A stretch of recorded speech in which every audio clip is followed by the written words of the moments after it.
मेरा शोबिज़ का नाम है वो आफरीन है और अब मुझे आफरीन परी के नाम से ज़्यादा जाना जाता है। जहाँ तक रहा मेरे रियल नेम का सवाल, तो मेरा जो सही नाम है वो फ़ातिमा है।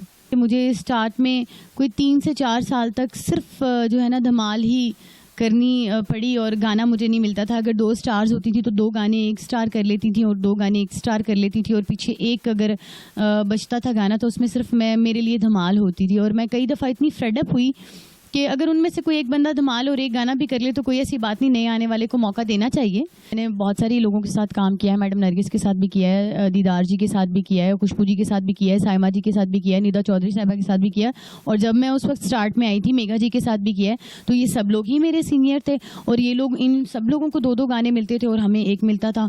हमें भी गाना करने का मौका मिला लेकिन काफ़ी बाद में, इनके होते हुए ही मैं धमाल करती थी। ये अल्फला की बात है, ये महफिल थिएटर की बात है। प्रैक्टिकली मैंने ये सारे ड्रामे की जिनकी वीडियोस भी रिलीज़ हैं। अदाकाराओं की लड़ाइयाँ जो हैं कुछ जेलसी होती है, काम की जेलसी होती है क्योंकि और लेकिन हमारे यहाँ पर तो काम की जेलसी के अलावा फैंस की जेलसी जो है वो ज़्यादा प्रेफर करती है। मेरा नहीं ख्याल कि आजकल की लड़कियों को ये कोई प्रॉब्लम रह गई है कि जी मेरे से फ़लाँ लड़की का गाना अच्छा क्यों हो गया, फ़लाँ लड़की ने अच्छी परफॉर्मेंस क्यों कर दी, फ़लाँ लड़की किस डांस डायरेक्टर से करी है, फ़लाँ लड़की जो है वो किस तरह अपना काम जो है किस तरह होमवर्क करती है अपना, क्योंकि इसका भी एक होमवर्क होता है, हमारी रिहर्सल्स होती हैं। इस चीज़ों की तरफ से ध्यान हट के इस चीज़ पे हो गया कि किस लड़की के कितने फ़ैन्स आए हैं, कौन सी लड़की मेरा फ़ैन घेर के ले गई, कौन सी लड़की मतलब मेरे गाने में से बंदे उठा रही है, कौन सी लड़की का जो है वो फ़ैन मुझे फ़ोन करता है, फ़लाँ ने उसको क्यों किया और इसको क्यों किया। आजकल तमाशबीनों की दौड़ है, काम की दौड़ ख़त्म हो चुकी है। बाउंड फॉर्मूला ये है कि जिसके साथ मेरे ख्याल है कि 10 लोगों के साथ फ्रेंडशिप नहीं होती, किसी एक बंदे के साथ होती है, उसी को बाउंड फॉर्मूला कहते हैं मेरे ख्याल है। वो फ़ायदे ये होते हैं कि आजकल जितनी भी लड़कियां हैं उनके जहन में ये है कि खुद पर पैसा इन्वेस्ट करने से इंसान स्टार बनता है। हालांकि इंसान काम करने से स्टार बनता है, अपनी स्किल्स के साथ अपनी परफॉर्मेंसेस पे स्टार बनता है, लेकिन उनके जहन में ये चल रहा है कि पैसा इन्वेस्ट करने से, तो बेसिकली वो इन्वेस्टर्स हैं तो वो इसलिए बाउंड उनको ये बेनिफिट होता है कि वो पैसे इन्वेस्ट करते हैं, चाहे उनकी ड्रेसिंग हो, चाहे उनके लड़के हों, चाहे उनके कोर्स हों, चाहे उनके कोर्स मतलब कि आपके बैकग्राउंड बैक पे जो लड़के डांस करते हैं वो हों, चाहे आपके डांस डायरेक्टर्स हों, चाहे आप कि भाई मैं इसमें कोई फ्रेम यूज़ कर लूँ, मैं इसमें कोई चारपाई यूज़ कर लूँ, मैं कुछ ऐसा। तो वो इन्वेस्टमेंट बेसिकली वो इन्वेस्टर्स हैं, वो अपने ऊपर इन्वेस्ट करके करने के लिए उन लोगों को रखते हैं ताकि कि उनके जहन में ये चल रहा है कि शायद हम लोग इससे बिग स्टार बन जाएंगे या हम जल्दी आगे चले जाएंगे। बेसिकली ये होता है कि जब वो इन्वेस्टर्स इनको सपोर्ट कर रहे होते हैं तो उनके फिर जो है उनके साथ उनके ऑफ कोर्स फिजिकल रिलेशंस भी होते हैं। तो आपको पता है कि मैं ये समझती हूँ कि मेरी इस बात के बाद बहुत सारे लोग माइंड भी करेंगे, बहुत सारे लोग गुस्सा भी करेंगे, लेकिन हकीकत तो यही है कि गिव एंड टेक है। ये तो आप किसी बच्चे को भी कहेंगे, किसी आम बंदे को भी कहेंगे, तो गिव एंड टेक आजकल का जो दौर चल रहा है, तो ऑफ कोर्स के बहन बना के तो कोई भी बंदा कुछ नहीं देता। जितनी हमारी ऑलरेडी स्टार्स काम करें, जिनके नाम बन चुके हैं, जो काम कर चुकी हैं, जिन्होंने काम कर लिए, नाम बना लिया है, ये तो उन्हें भी क्रॉस करके आगे निकल जाती हैं। आप ये देखें कि अगर मैं 10 साल से काम करी हूँ, मेरे पास एक ही गाड़ी है, तो मेरे ख्याल है एक बंदी अगर 2 महीने से काम करी, उसकी दूसरी गाड़ी भी चेंज हो जाती है, उसके पास नया से नया मॉडल भी होगा, जूनियर्स होंगे और अच्छी से अच्छी गाड़ी में घूम फिर रहे होंगे। इसका मतलब ज़रूरी नहीं इसकी एटीएम मशीन थिएटर में ही हो, उनके साइड बिजनेस भी होते हैं, उनके लिए प्रेफर इतना थिएटर बेसिकली थिएटर को उन लोगों ने यूज़ करना शुरू कर दिया है अपने नाम के लिए। आम लड़की होती है, फंक्शन कर रही होती है, उससे कोई ना कोई बंदा उठता है, सिफारिश करवाता है, 2 ड्रामे करवाता है, उसके नाम के साथ आर्टिस्ट लग जाता है, जहां उसको 50,000 मिल रहा होता है वहां उसे 1.5 लाख मिलना शुरू हो जाता है। देखें जी, मिली भगत है। मैं किसी एक बंदे को इसका जो है जिम्मेदार नहीं ठहराऊंगी। देखें आजकल तो ये सिस्टम हो गया कि किसी का रिलेशन डायरेक्टर से है, किसी का रिलेशन प्रोड्यूसर से है, किसी का रिलेशन एक्टर से है, किसी का रिलेशन जो है वो किसी सिफारिश की बेस पे है। तो अगर एक बंदा एक को कास्ट नहीं करता तो दूसरे को तीसरे की सिफारिश आ जाती है। तो ये तो मिली भगत है। यहाँ पे तो बिल्कुल आप नहीं कह सकते कि किसी एक बंदे को जिम्मेदार आप ठहरा ही नहीं सकते। और अभी तो ये दौर चल रहा है कि जो लड़की मतलब कॉपरेट करेगी, कंप्रोमाइज करेगी, वो स्टार है, और जो नहीं करेगी वो अगर स्टार भी है तो वो कुछ नहीं है।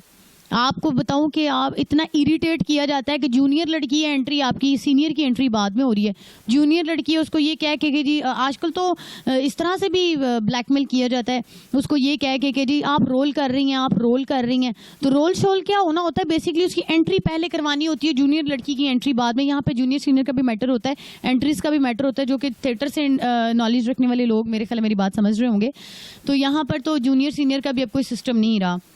यहाँ पर तो ये सिफारिश सिस्टम चल रहा है ज्यादातर। मैं शोबिज से जब भी किनारा करूंगी मैं दोबारा शोबिज में नहीं आऊंगी। पैसे की दौड़ आजकल इतनी ज्यादा हो गई है कि चलें मिसाल के तौर पर अगर आपका किसी एक ही बंदे के साथ रिलेशन है भी तो कोई बुरी बात नहीं है। आप 10 जगह पर रिलेशन बनाने के बजाय अगर एक बंदे के साथ रिलेशन बना लें तो ये बहुत अच्छी बात है मेरे नज़दीक, कि आप एटलीस्ट एक ही बंदे के साथ मे बी इन फ्यूचर आप उसके साथ जाके शादी कर लें। मे बी आप मतलब देखें आजकल तो ये सब है ना कि एक दूसरे को समझ लें, जान लें, लेकिन होता क्या है उस एक बंदे के बावजूद 10 बंदे और होते हैं।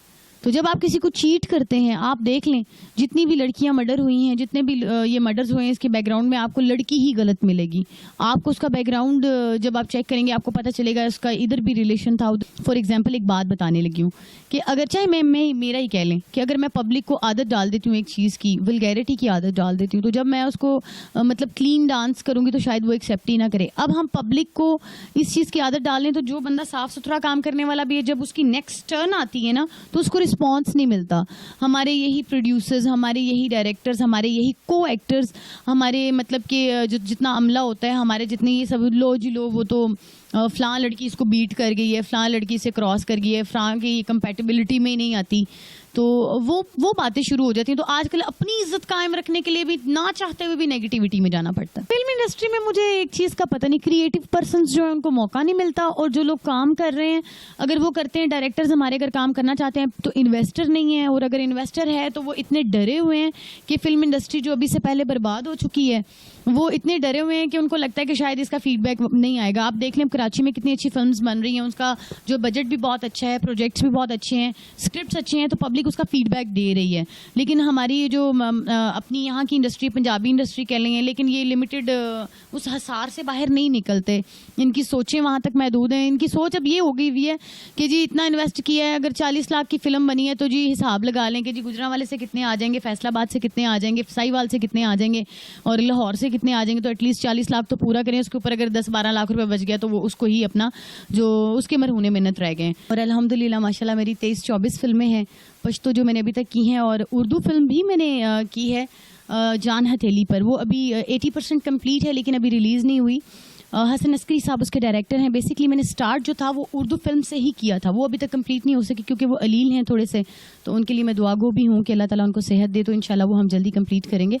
और पंजाबी फिल्में भी मैंने की हैं, 3 फिल्में इस वक्त मैंने पंजाबी की हैं और तीनों को बहुत अच्छा रिस्पॉन्स मिला। मेरा एम जो था मैं पायलट बनना चाहती थी, मतलब वो तो नहीं हो सका, लेकिन अल्लाह ताला ने मुझे एक ऐसा जो है प्रोफेशन दे दिया जिसमें मैं पायलट, डॉक्टर, वकील, व्हाटएवर, लॉयर, जज, हर चीज़ बन सकती हूँ, मीन्स कि करेक्टर के हवाले से।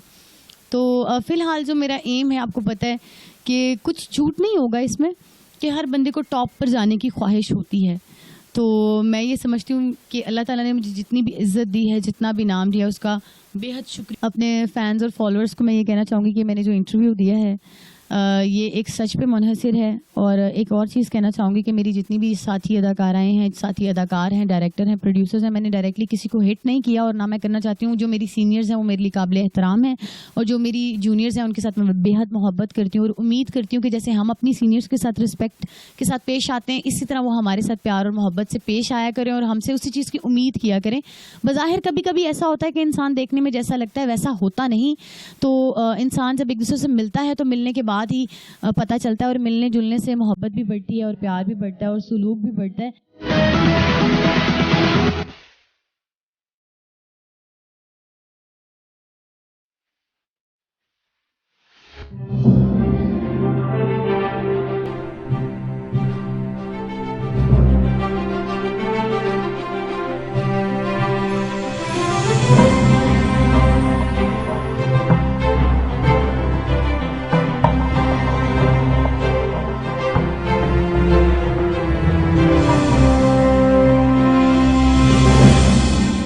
Inner Pakistan. Inner Pakistan. Inner Pakistan. Inner Pakistan. Inner Pakistan. Inner Pakistan.